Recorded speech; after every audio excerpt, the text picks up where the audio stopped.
आम जनता के लिए क्या असर पड़ने वाला है टैरिफ्स का उनकी जेब पर? क्योंकि हमने तो बड़ी बड़ी बातें की, चाइना, अमेरिका, ये वो, लेकिन आम आदमी देखता है कि ट्रम्प ने टैरिफ लगा दिया, इस पे बात चल रही है। हमारी जेब पे उसका क्या असर पड़ेगा और कब तक पड़ेगा? अभी तो लेकिन कल जो नंबर्स आए हैं कि 7.8 हमारे जीडीपी के क्वार्टर के, वो तो बहुत प्रोत्साहित करने वाले हैं। लेकिन मुझे ऐसा लगता है कि अभी शायद जो इम्पैक्ट है वो अभी आएगा आने वाले समय पे। तो ये सवाल को दो भागों में करना है। तो ट्रंप के टैरिफ्स अमेरिका पे लागू हैं, हम पे नहीं।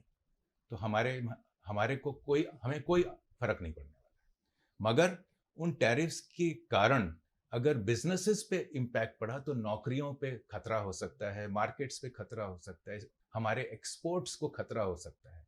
डायरेक्टली जो चीज मैं 100 रुपए की खरीद रहा हूँ मेरे को अंतर नहीं पड़ेगा, मुझे मैं 100 की ही खरीदूँ। जो अमेरिकन 100 रुपए में खरीद रहा है वो अब 150 देगा। तो टैरिफ्स का प्राइस इंपैक्ट अमेरिका पे पड़ेगा। अमेरिका के ऊपर अगले 3 या 4 महीनों के अंदर इन्फ्लेशन बढ़ेगा। इन्फ्लेशन हर डेमोक्रेसी के लीडरों का सबसे बड़ा दुश्मन है। वो पॉलिटिक्स कोई फाइट नहीं कर सकता और वो अमेरिका में आते इनएविटेबल है। दूसरी तरफ इन्फ्लेशन बढ़ रहा है और वो ट्रंप फोर्स कर रहा है कि इंटरेस्ट रेट्स घट जाएं। इससे बड़ी डेंजरस चीज है ही नहीं।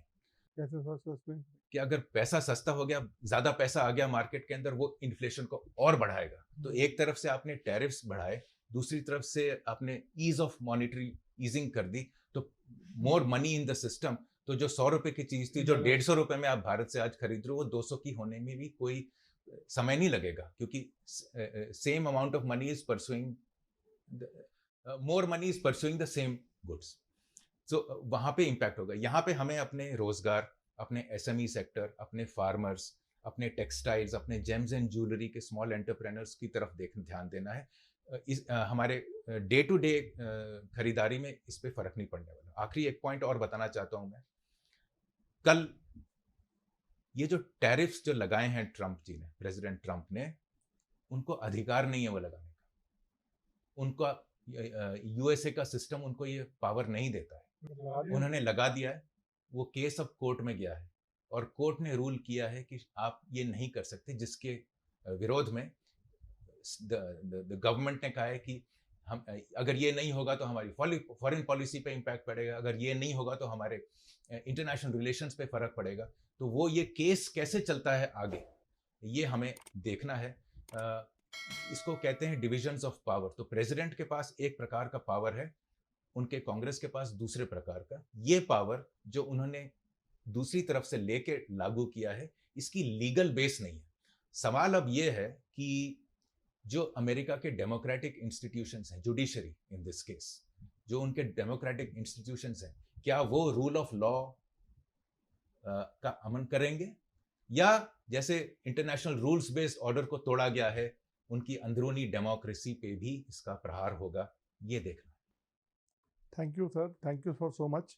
मैं एक जाते जाते बस एक छोटा सा आपसे एक एक आर्ग्यूमेंट एक डिप्लोमेट ने किया था जब उनसे वो ऑफ रिकॉर्ड बात कर रहे थे। उन्होंने कहा था कि अमेरिका कुछ भी कर ले, जैसा आपने बोला ना, वो फैक्ट्रीज लगा ले, वो अपने लोगों को एम्प्लॉयमेंट दे, लेकिन फिर भी हिंदुस्तान से सस्ता प्रोडक्ट नहीं बना सकता, चाइना से सस्ता प्रोडक्ट नहीं बना सकता।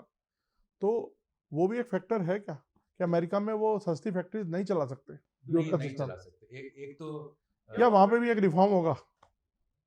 पर प्रयास तो किया है। वो भी डीरेगुलेशन की बात कर रहे हैं। भारत ने भी 2 कमिटीज बिठाई हैं, कल ही पर बिठाई हैं 2 कमिटीज डीरेगुलेशन पे। यूरोप डीरेगुलेशन की बात, तो deregulation, ease of doing business वहां भी हो रहा है। लेकिन वहां स्ट्रक्चरल इश्यूज हैं उनके पास, अब वो बहुत ऊंचे चले गए हैं। तो ये नीचे जो जो प्रोडक्ट्स जो बनते हैं, छोटे मोटे टूथब्रश, टूथपेस्ट, इसको बनाने वाले लोग नहीं। आपको एक और दुख भरा एक वो बताता हूँ, उन्होंने एग्जाम्पल देता हूँ। जो स्टाफ है उनका, मैक्सिकन स्टाफ, उनको तो निकाल दिया है। उसके कारण जो ओल्ड होम्स में जो बूढ़े अमेरिकन बूढ़े जो हैं, उनको केयर करने के लिए कोई बचा नहीं, क्योंकि ये काम अमेरिकन करना नहीं चाहते। जो करते थे उनको वो रहने देना नहीं चाहते। तो इनका अब क्या होने जा रहा है, ये पॉलिटिकली कैसे आगे बढ़ेगा या घटेगा, या इसको कैसे दबाया जाएगा, या इसकी सुनवाई होगी, ये देखना। रोबोट्स अभी तक तो आए हैं नहीं। तो ये जो पूरे नर्सिंग स्टाफ, उनका ओल्ड ओल्ड होम्स का स्टाफ, अगर वहां से उनको आप निकाल रहे हो, फॉर राइट और फॉर रॉन्ग, इलीगल हैं तो निकाल दो वगैरह, लेकिन ये काम कौन करेगा? तो ये भी एक उनको अमेरिका पे समस्या है। तो 3 समस्याएं हैं। पहली इन्फ्लेशन की, वो निश्चित है। दूसरी रीस्ट्रक्चरिंग की, क्या वो बनवा सकते, America first, made in America कर पाएंगे? मेरा विचार है नहीं। और तीसरी, जिन जो काम कर रहे हैं उनको आप निकाल रहे हो, तो काम करने वाले कहाँ हैं? आपका देश कैसे आगे चलेगा?